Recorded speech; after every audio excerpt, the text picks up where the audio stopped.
पुरी का श्री जगन्नाथ मंदिर एक हिंदू मंदिर है जो भगवान जगन्नाथ यानी कि भगवान श्री कृष्ण को समर्पित है। यह मंदिर भारत के उड़ीसा राज्य के तटवर्ती शहर पुरी में स्थित है।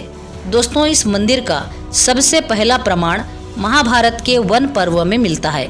सदियों तक जमीन में दबे होने के बाद भी जगन्नाथ मंदिर नष्ट क्यों नहीं हुआ?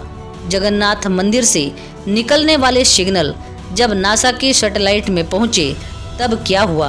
और क्या आप जानते हैं कि भगवान जगन्नाथ की मूर्तियों के लिए जो नीम की लकड़ी है वह कहाँ के जंगलों से लाई जाती है और उस पेड़ को कैसे चुना जाता है?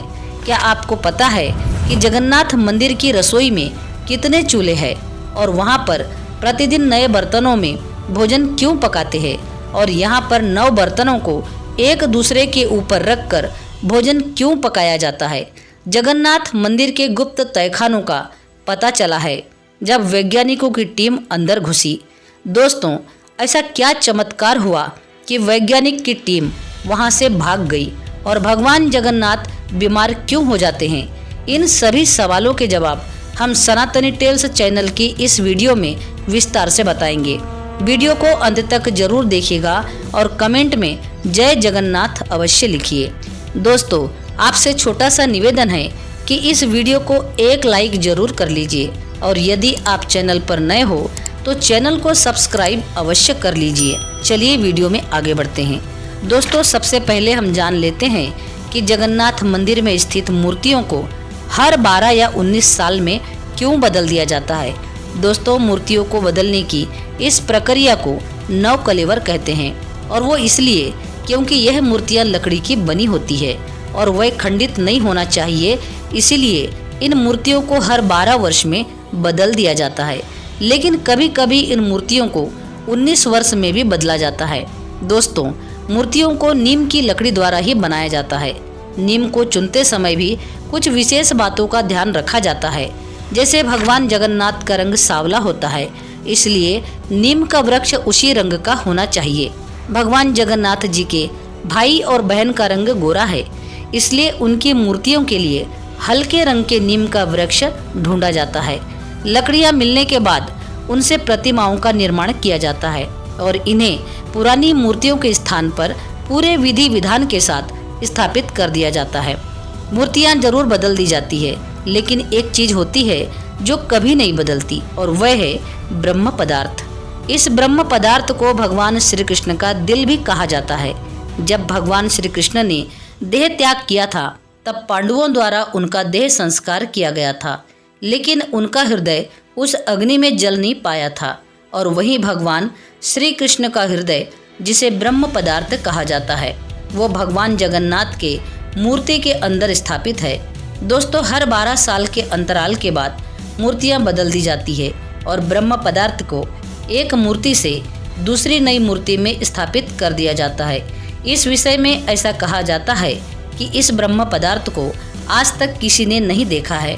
मंदिर के पुजारी जो इस मूर्ति को बदलते हैं, उनका कहना है कि उनकी आंखों पर पट्टी बांध दी जाती है और हाथ पर कपड़ा रख दिया जाता है, इसलिए उन्होंने इस ब्रह्म पदार्थ को न तो देख पाए हैं न तो स्पर्श कर पाए हैं। माना जाता है कि किसी ने इस ब्रह्म पदार्थ को देखा तो उसकी मृत्यु हो जाती है। दोस्तों, जब यह मूर्ति में ब्रह्म पदार्थ स्थापित करने की प्रक्रिया शुरू होती है तब उड़ीसा सरकार के द्वारा पूरे शहर की लाइट बंद कर दी जाती है ताकि कोई भी इस ब्रह्म पदार्थ को न देख सके। दोस्तों, जब भगवान का कल्कि अवतार होगा तो भगवान कल्कि यहाँ आएंगे और इसी ब्रह्म पदार्थ से निकलने वाली दिव्य शक्तियों को अपने अंदर समाहित करेंगे। दोस्तों, अब हम जगन्नाथ प्रभु के मंदिर की रसोई के बारे में जानते हैं।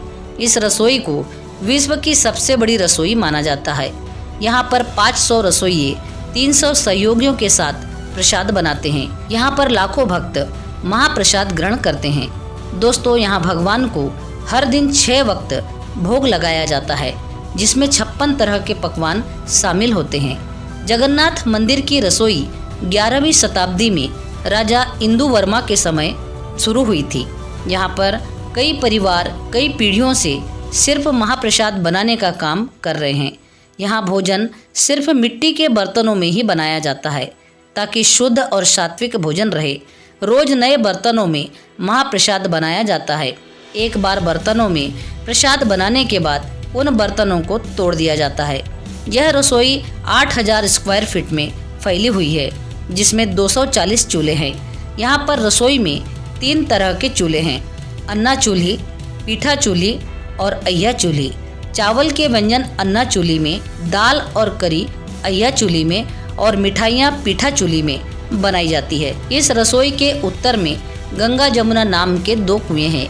केवल उन्हीं का पानी यहाँ भोग लगाने में किया जाता है। आयुर्वेद के हिसाब से भगवान के भोग में होने वाले 6 रसों मीठा, खट्टा, नमकीन, तीखा, कड़वा और कसेला का ध्यान रखा जाता है। इसमें तीखे और कड़वे स्वाद वाले भोजन का नैवेद्य भगवान को नहीं लगाया जाता। यहाँ पर रोज 56 भोग और 10 तरह की मिठाइयाँ बनती है। दोस्तों, भगवान को लगने वाला भोग जो बाद में सभी भक्तों में महाप्रसाद के रूप में बांट दिया जाता है, यह महाप्रसाद भी 2 तरह का होता है, एक सूखा और दूसरा गीला। सूखे प्रसाद में मिठाई आदि होते हैं तो दूसरे में नमकीन, मिक्स चावल, सब्जी, साग और मालपुआ आदि होते हैं। हर चूल्हे पर एक के ऊपर एक ऐसे 9 बर्तन रखकर खाना पकाया जाता है। खास बात यह है कि जो बर्तन सबसे ऊपर रखा होता है उसमें खाना सबसे पहले पकता है, वहीं पर जो बर्तन सबसे नीचे होता है उसमें सबसे बाद में खाना पकता है। खाना बनाने के बाद इन बर्तनों को तोड़ दिया जाता है। दोस्तों, अब हम यहाँ पर दबे हुए खजानों के रहस्य को जान लेते हैं। भगवान जगन्नाथ के मंदिर में जब मूर्तियों की स्थापना की गई थी तब यहाँ पर बहुत से राजा, महाराजा और देवता उपस्थित हुए थे और उन्होंने यहाँ पर सोने, चांदी, हीरे, मोती भगवान के मंदिर में अर्पित किए थे। वे सभी आभूषण मंदिर के रत्न भंडार में संग्रहित है। इस मंदिर में दुनिया का सबसे बड़ा खजाना मौजूद है। ऐसा कहा जाता है कि जितना ये मंदिर ऊपर बना है उससे भी कहीं ज़्यादा गहराई तक नीचे है। इसमें बेशकीमती खजाना दबा हुआ है। यह खजाना इतना बड़ा है कि इससे कई देशों की अर्थव्यवस्था को कई सालों तक चलाया जा सकता है। यहाँ पर राजा रजवाड़ों की बेहिसाब दौलत पड़ी है। ऐसे खजानों की वजह से ही भारत को सोने की चिड़िया कहा जाता था। इस खजाने को लूटने के लिए ही तो इस मंदिर पर कई बार आक्रमण किया गया, लेकिन यह खजाना आज तक किसी के हाथ नहीं लग पाया है। खजाने को केवल बाहर वाले दरवाजे से ही खोला गया है, जिसमें अरबों रुपए के सोने, चांदी के आभूषण, हीरे जवाहरात, सोने के बर्तन आदि मिले हैं। माना जाता है कि एक बार अंदर वाले दूसरे कमरे में जाने की कोशिश की गई थी, लेकिन वहां पर सांपों की फुंकार सुनकर किसी की भी अंदर जाने की हिम्मत नहीं हुई। फिर इसके बाद इसे बंद कर दिया गया। ऐसा कहा जाता है कि जब भगवान कल्कि अवतरित होकर यहाँ आएंगे तब वे इस खजाने से कुछ बेशकीमती चीज़ों को निकालेंगे।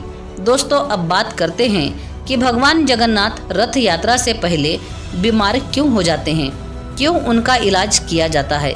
दरअसल भगवान जगन्नाथ बहन सुभद्रा और भाई बलराम की प्रतिमा को ज्येष्ठ पूर्णिमा पर गर्भगृह से बाहर लाते हैं और उन प्रतिमाओं को 108 घड़े जल से स्नान कराया जाता है।